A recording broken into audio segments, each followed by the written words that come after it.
If you've got Wi-Fi at home, there's a good chance you're using one of these. This is a TP-Link router, a Chinese-owned brand now under US scrutiny, and the government's seriously considering banning new sales. It's the same national security concerns we've seen over TikTok and DJI, but this time it's not just your phone or your drone, it's your home network. And whether this is about real security risks or another round of Washington lobbying, we'll get into it.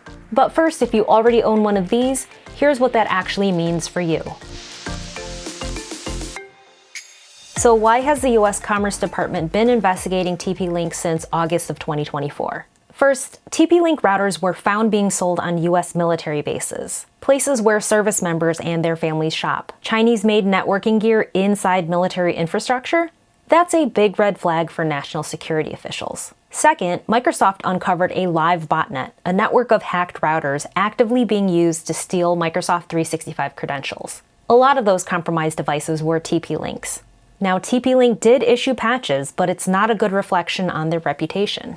Then in early 2025, senior US lawmakers sent a formal letter to the Commerce Department demanding answers. Finish the investigation and report back by November 30th. That's next week. And it's not just one senator making noise. Multiple federal agencies, the Departments of Homeland Security, Justice, and Defense, are all backing a potential ban. This is being taken very seriously at the highest levels. And the FCC now has the power to revoke approval even for devices already sold. The same mechanism that can be used against DJI drones. This matters because TP-Link holds 65% of the US consumer router market. They're cheap, they work well enough, and a lot of people have one sitting in their homes right now.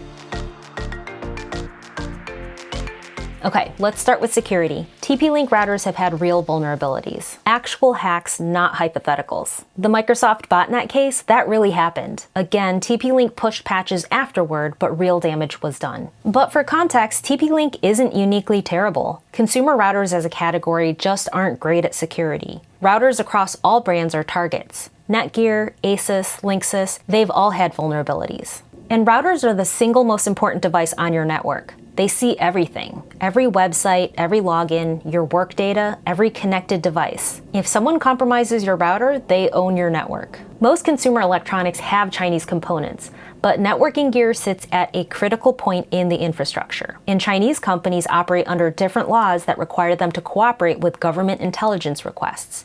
And in some cases, keep that cooperation secret. So even if a company like TP-Link wanted to resist, the Chinese government can compel access to data or encryption keys through national security laws.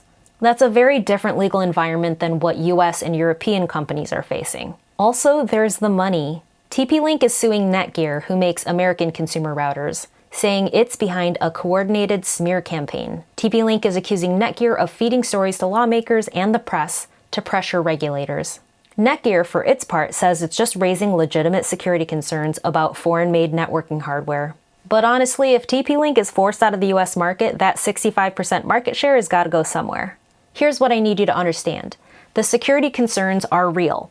The vulnerabilities exist, and they have been compromised.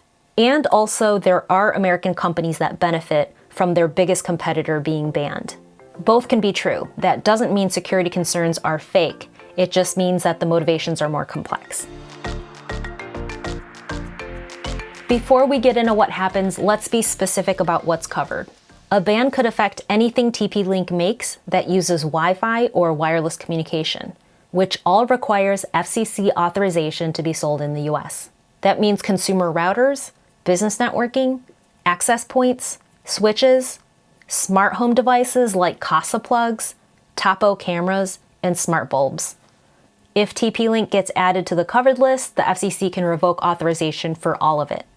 Okay, you already own TP-Link stuff, what happens now? Let's be crystal clear.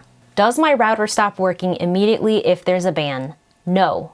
Your router keeps working. There's no kill switch, no sudden brick. A ban would first block new sales, meaning stores can't sell them, and TP-Link can't import new units. But your existing router, it'll keep doing its job. What happens long term? This is the real question. Here's what could happen. Firmware updates. If TP-Link gets added to the FCC's covered list, the FCC can retroactively revoke the authorization for your router, which means TP-Link can't push firmware updates because they'd need FCC approval for any changes to equipment, and that's no longer authorized. Your router doesn't stop working the day this happens, but TP-Link loses the legal ability to support it. Not because it breaks, but because it stops getting security patches while new vulnerabilities keep getting discovered.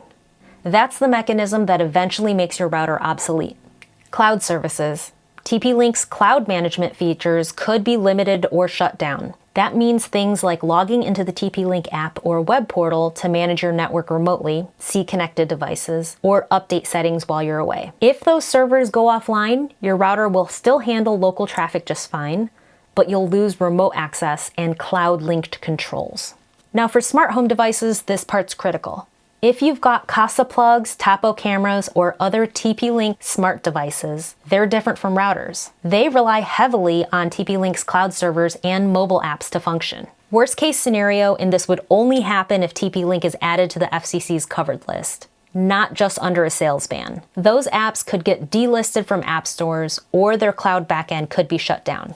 At that point, your smart lights, switches, cameras could be very hard or impossible to control.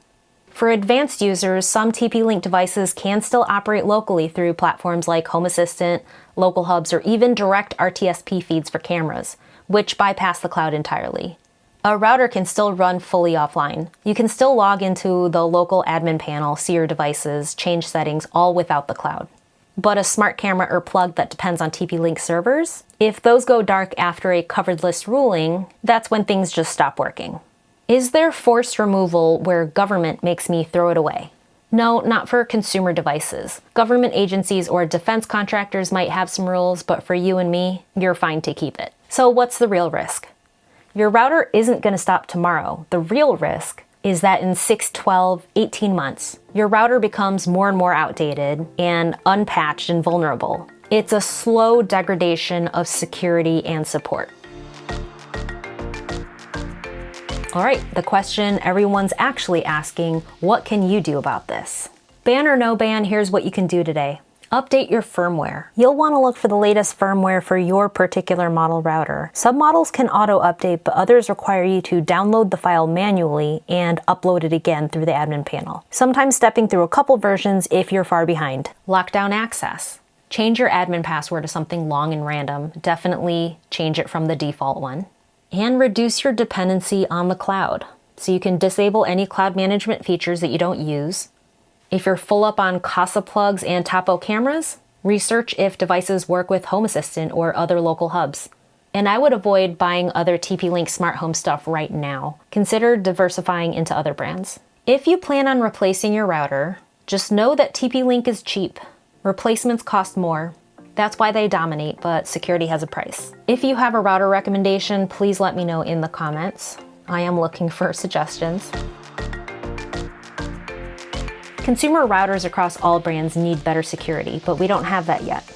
The best thing you can do in the meantime is to control what you can control to protect your home network. Do the work. Update your firmware, change your passwords, and turn off unnecessary features. That's 80% of security right there. I'm keeping an eye on Commerce Department updates, and if you have a recommendation for a router, please let me know. And share this video with somebody who still has admin as their login credentials. Thanks for watching. I'll see you next time.